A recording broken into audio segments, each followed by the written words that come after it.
My belief is that Madeleine McCann died in April or May 2007. I believe Madeleine McCann's corpse was situated in the McCann's holiday apartment for a period of time. I believe that Madeleine McCann's corpse was transported in the McCann's Renault Scenic hire car some weeks after she died.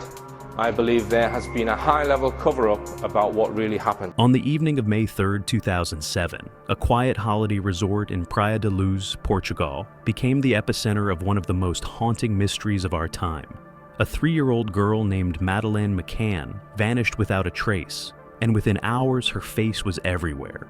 On television screens, on newspaper covers, on posters pinned across Europe. The world was told a story. A stranger had broken into apartment 5A of the Ocean Club, slipped silently past 2 sleeping twins, and abducted Madeleine while her parents dined just meters away. It was shocking, heartbreaking, and almost too cinematic to believe. And perhaps that is the point. From the very first cry, Kate McCann's chilling words, "They've taken her." The abduction narrative spread like wildfire. Headlines echoed the same script: a mysterious kidnapper, a shattered family, a desperate search. It was a story that seemed ready-made for the media, a story with heroes, villains, and endless suspense. But beneath the surface, beneath the flood of sympathy and the carefully managed press conferences, questions lingered. Why was there no sign of forced entry into the apartment? Why did forensic dogs alert to death scents inside the McCann's own rental car weeks later? Why were inconsistencies in photographs and timelines brushed aside as if they did not matter? 17 years have passed, and still the official narrative endures. Madeleine was abducted by an unknown intruder. Yet the deeper one looks into the case, the more fragile that story becomes. Investigators, journalists, and the independent researchers like Richard D. Hall have pointed to cracks in the foundation. Cracks that suggest not a clean abduction, but a carefully constructed cover story. What if Madeleine never left the apartment alive? What if the night of May 3rd was not the beginning of a crime, but the unveiling of a script already rehearsed? This is not simply a story about a missing child. It is a story about power, perception, and the dangerous ease with which truth can be rewritten. It forces us to ask, how much of what we believe is based on evidence, and how much is based on what we are told to believe? When a child disappears, we expect answers. But in the case of Madeleine McCann, what we received instead was a narrative polished for the cameras and protected at the highest levels. Tonight, we will walk through that narrative step by step. We will look at the evidence, the contradictions, and the silences. And together, we will confront the question that has haunted this case from the very beginning. Was Madeleine McCann truly abducted, or was the story of her abduction the greatest deception of all? The official story begins on that Thursday night in early May. At approximately 10 p.m., Kate McCann rushed back to the tapas restaurant in Praia da Luz, screaming words that would echo around the world. "They've taken her." According to her testimony, she had gone to apartment 5A to check on the children for the 3rd time that evening. She claimed to find the bedroom window open, the curtains blowing in the night air, and her 3-year-old daughter missing from her bed. Within minutes, friends, staff, and then police were alerted. By dawn, the name Madeleine McCann was already circling across Europe. What followed was extraordinary in its speed and uniformity. The British press moved faster than the investigators on the ground. BBC, Sky News, The Guardian, all carried the same line. A toddler abducted from a holiday apartment while her parents dined just meters away. Photographs of Madeleine, smiling in a pink outfit, became the centerpiece of a global media storm. It was as if the narrative had been written in advance, ready to be projected onto every screen and newspaper front page. But if one pauses and examines the details of that night, unsettling contradictions emerge.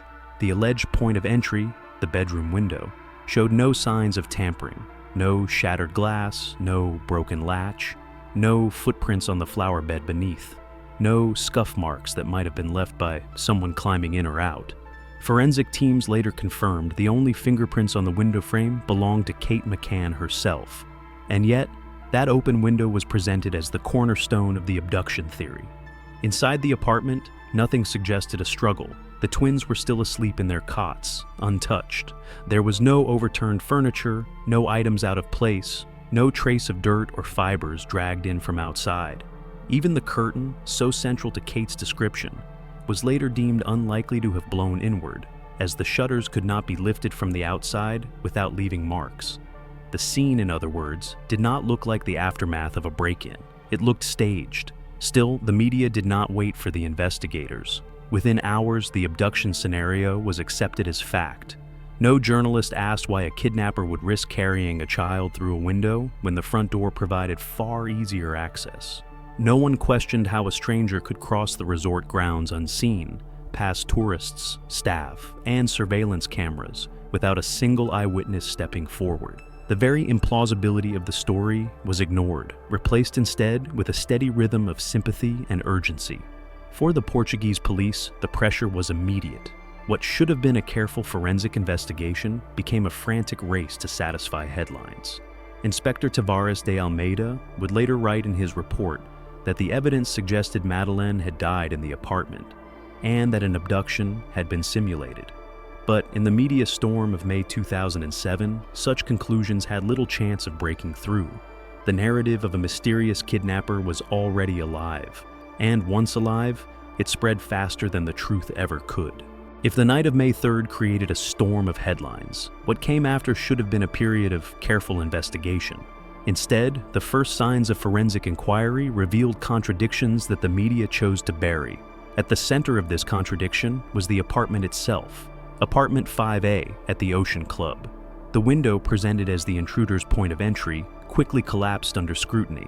Forensic examiners found no evidence of forced entry. The latch was intact, the frame unbroken.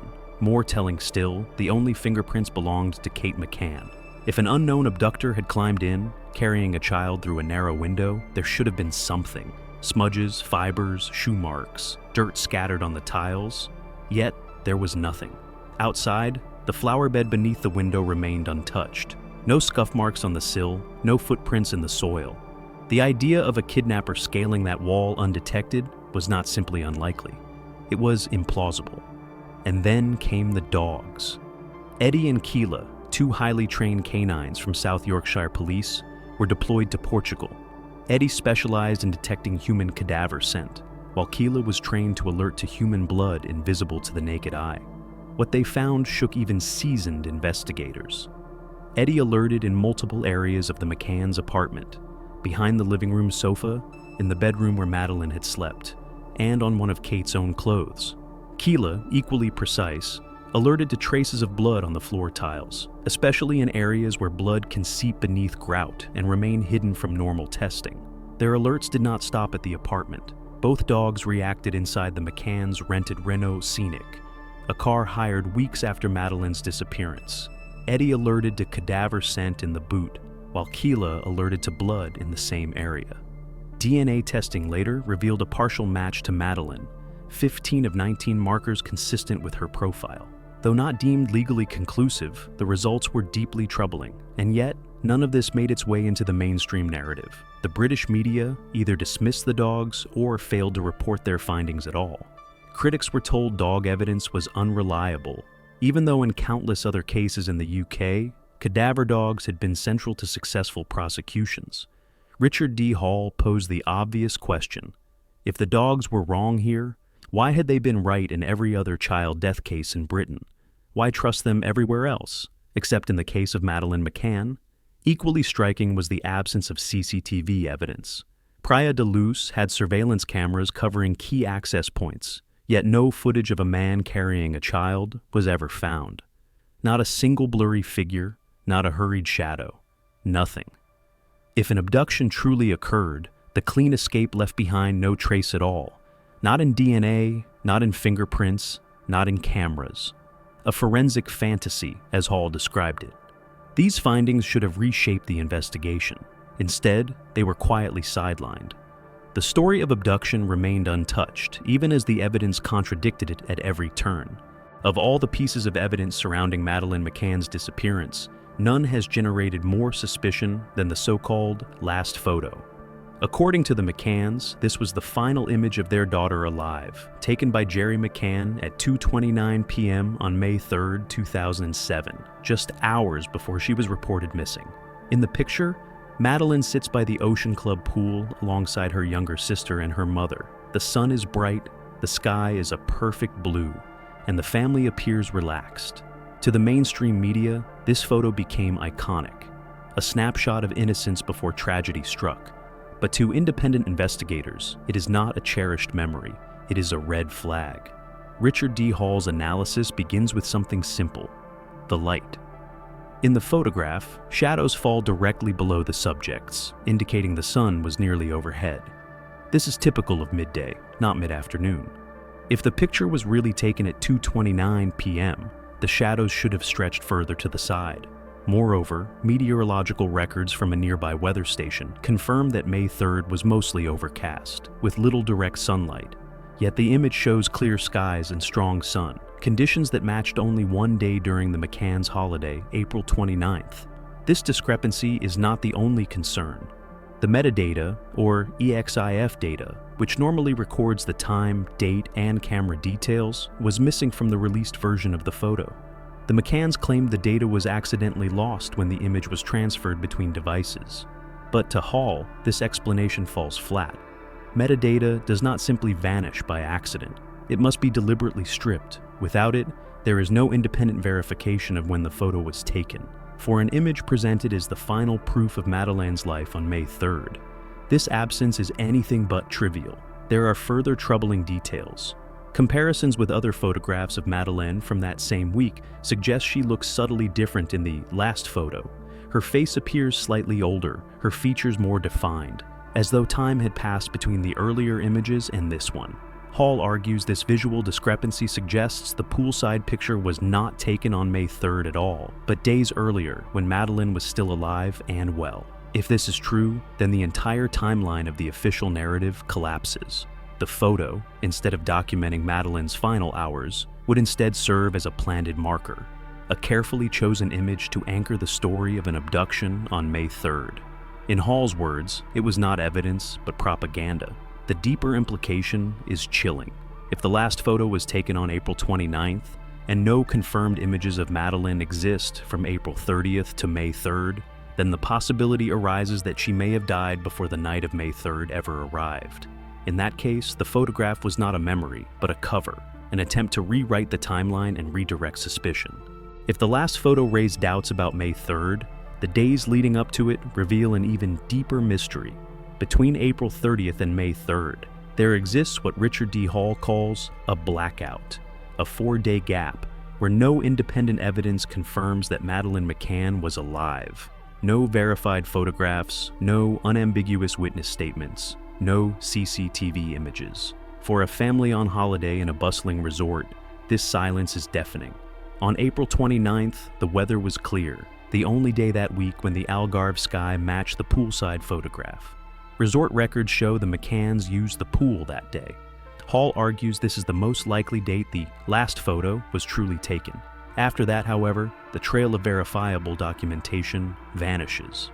April 30th passes without a single confirmed sighting of Madeleine outside her parents' own words. No pictures, no independent witnesses, no creche records that can be firmly validated. This absence could be dismissed as coincidence. Perhaps the family simply didn't take photos that day. But then comes May 1st, and with it, something disturbing. That night, at approximately 10:30 p.m., a neighbor named Pamela Fenn, who lived directly above apartment 5A, reported hearing a child crying for more than an hour. The crying lasted until nearly midnight, and according to her statement, no adult voice ever intervened. No one came to comfort the child. No questions were asked about the incident the following day. Hall considers this testimony critical, perhaps the last living sound of Madeleine, alone, distressed, and ignored. If the crying was indeed Madeleine, then May the 1st may mark the final moment she was heard alive. If it wasn't her, then who could it have been?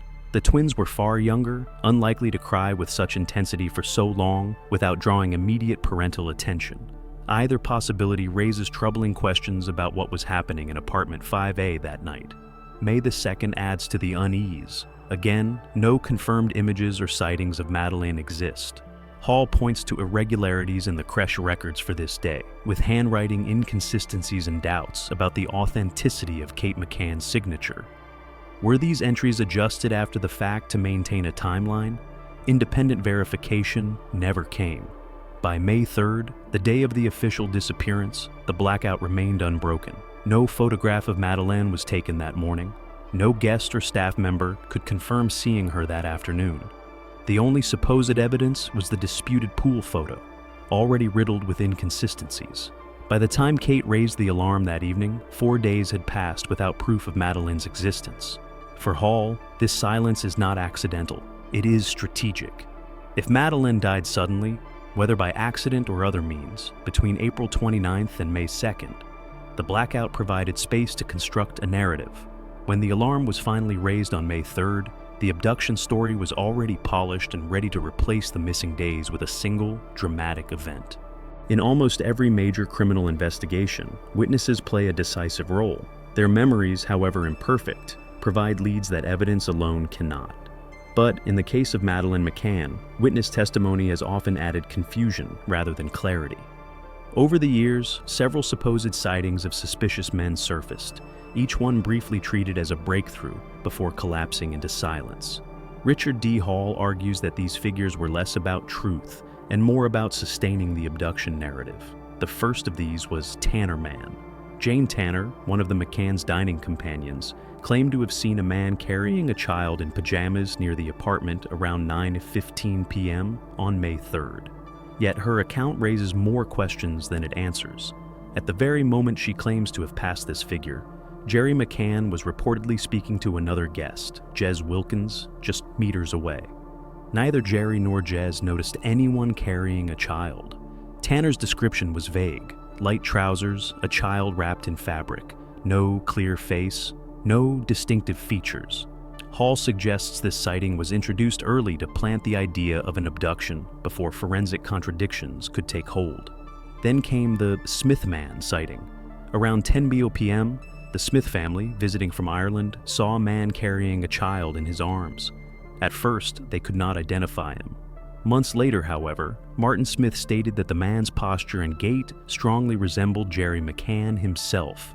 If true, this would upend the entire narrative, implying not a stranger, but a parent carrying Madeleine that night. Predictably, the British media gave little coverage to this revelation, and Scotland Yard later dismissed the account as unreliable. To Hall, its suppression was no accident. It was simply too dangerous to the official story.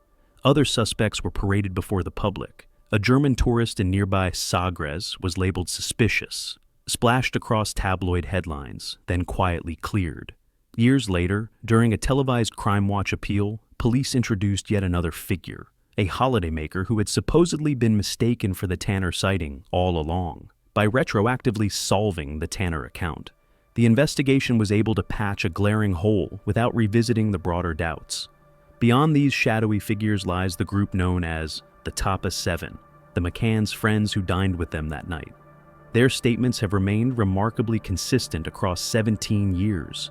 Too consistent, Hall argues.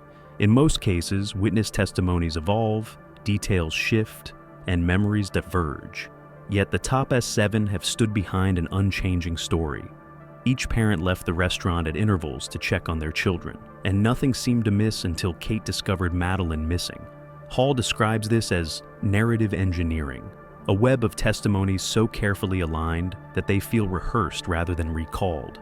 Some contradictions, such as whether checks overlapped or whether Jane Tanner could truly have seen what she described, were quietly absorbed into the larger consensus. The result is a wall of silence. Not one of the seven has broken ranks, even when invited back to Portugal for reenactments. Hall's conclusion is stark. These witnesses, far from clarifying the truth, have functioned as guardians of a script. Their loyalty, whether born of fear, guilt, or pressure, has kept the abduction story intact, while the evidence suggests otherwise. When physical evidence is scarce, investigators often turn to something subtler, but equally revealing: language. Words once spoken carry traces of truth even when wrapped in deception. Peter Hyatt, an expert in statement analysis, examined the McCann's public remarks and found what he calls embedded confessions, moments when language leaks more than the speaker intends.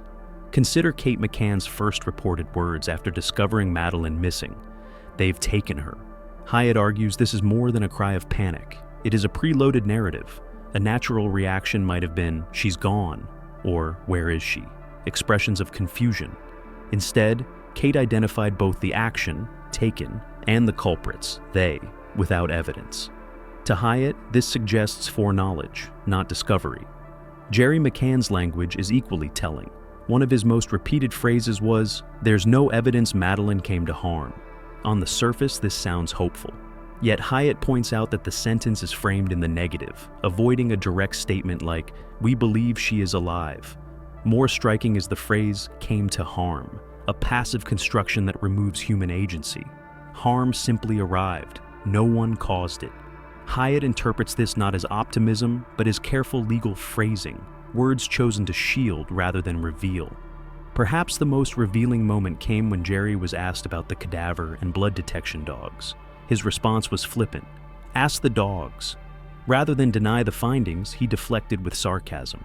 Innocent people, Hyatt argues, tend to react with outrage or clarity. Jerry did neither. The humor felt defensive, as though the weight of the evidence was too great to confront head-on. Across interviews, another silence is striking. Neither Kate nor Jerry has ever said plainly, "We did not kill Madeleine." Instead, their statements are wrapped in persuasion. "We love her. We would never harm her." These words appeal to emotion rather than deliver factual denial. Hyatt calls this the language of persuasion, not truth. When someone is innocent, he argues, denial is instinctive, direct, and repeated. Here, the absence is louder than the words spoken. For Hall and Hyatt alike, the conclusion is unsettling. The McCanns may never have openly confessed, but in their speech lies a pattern of deflection, preloaded explanations, and silences where one would expect certainty. Words like evidence can betray their owners. And in the case of Madeleine McCann, the words left behind may tell a story very different from the one the world was asked to believe. In a normal investigation, the disappearance of a child would remain the domain of local police and forensic experts. But the Madeleine McCann case quickly escalated into something far larger. A media machine powered and protected by institutions far beyond Portugal. At the center of this machinery stood Clarence Mitchell, a man whose background reveals just how unusual this case became. Mitchell was not simply a press officer. He was a former director of the UK government's Central Office of Information, a senior figure who had once worked directly for the Prime Minister. Within days of Madeleine's disappearance, he was reassigned to act as the McCanns' full-time media handler. Few private citizens in Britain had ever received such high-level communication support. His task was not only to answer journalists, but to manage the narrative. And that narrative was simple. The McCanns were victims. Madeleine had been abducted, and every ounce of energy should focus on finding Maddie. This mantra echoed across BBC, Sky News, the Daily Mail, and countless international outlets. Conflicting evidence, awkward timelines, and forensic anomalies were quietly buried beneath a steady drumbeat of appeals and press conferences. Meanwhile, Portuguese investigators who questioned the abduction theory faced immense pressure. Inspector Gonçalo Amaral, who suggested that Madeleine may have died in the apartment, was vilified in the British press. His book, The Truth of the Lie, was banned for years, treated not as a contribution to the investigation, but as an act of betrayal. Diplomatic pressure from the UK was relentless. Files were delayed, lines of inquiry narrowed, and political influence seeped into what should have been a criminal investigation. Even Scotland Yard's later effort, Operation Grange, revealed the limits of independent inquiry. Its official mandate was not to examine all possible theories, but specifically to review the abduction angle. From the start, the outcome was pre-shaped. Reinforce the narrative, do not dismantle it. Hall points to this as evidence not of incompetence, but of control. The result was an information ecosystem where truth could not thrive. The media became an amplifier, not a watchdog. Government officials acted less like neutral overseers and more like protectors of a fragile story. In this environment, the cadaver dog alerts, the DNA findings, the suspicious timeline, all the cracks in the case, were quietly sealed over. Hall's conclusion is stark. What failed Madeleine was not just a crime in Portugal, but an institutional decision in Britain. A child disappeared, and instead of pursuing every lead, the system chose preservation of reputation, diplomacy, and narrative control. The question that lingers is chilling. If a government can shield a family from scrutiny in the death of a child, what else might it be willing to protect? 17 years have passed since Madeleine McCann's disappearance. Yet the questions surrounding her fate remain as raw and haunting as they were on that night in 2007. The world was told a story of abduction, a script that spread faster than evidence could ever keep pace. But beneath the polished headlines and emotional appeals lies another narrative, one written not by imagination, but by silence, contradictions, and the fragments of truth that refuse to vanish. The forensic evidence did not point to an intruder. The cadaver and blood dogs did not alert at the window, the supposed entry point, but inside the McCanns' apartment and later their rented car. The last photo, rather than confirming Madeleine's final hours, raised disturbing doubts about when she was last alive. The 4-day blackout, with no confirmed sightings after April 29th, left a void that could not be explained away. Witnesses came and went. Tanner Man, Smith Man, nameless suspects paraded before the press, yet none brought clarity. Instead, they distracted, filling the gaps with shadows. Through it all, the Tappa 7 maintained a unity of story so precise it felt engineered. The McCanns themselves spoke in phrases that persuaded but did not deny, that deflected rather than confronted. And above them loomed institutions, government spokesmen, diplomats, and media executives, who ensured that the abduction narrative never faltered, no matter how many cracks appeared. Richard D. Hall and others who dared to question the official line have argued that Madeleine may have died days before May 3rd, that the timeline was reconstructed to hide the truth, and that the machinery of state and media worked not to uncover, but to conceal. Whether or not one accepts these conclusions, the case stands as a chilling example of how truth can be buried, not only by lies, but by power. Madeleine McCann was more than a symbol, more than a headline. She was a child whose fate deserved justice. Instead, her name became a brand, her image a campaign, her story a shield for those who benefited from its control. And perhaps that is the most tragic truth of all, that a little girl disappeared not only from her bed in Portugal, but from the honesty of the story told about her. The world may never know exactly what happened in those days between April 29th and May 3rd. But one thing is certain. Until the silence is broken, Madeleine's case will remain not just an unsolved mystery, but a warning of how easily narrative can triumph over reality.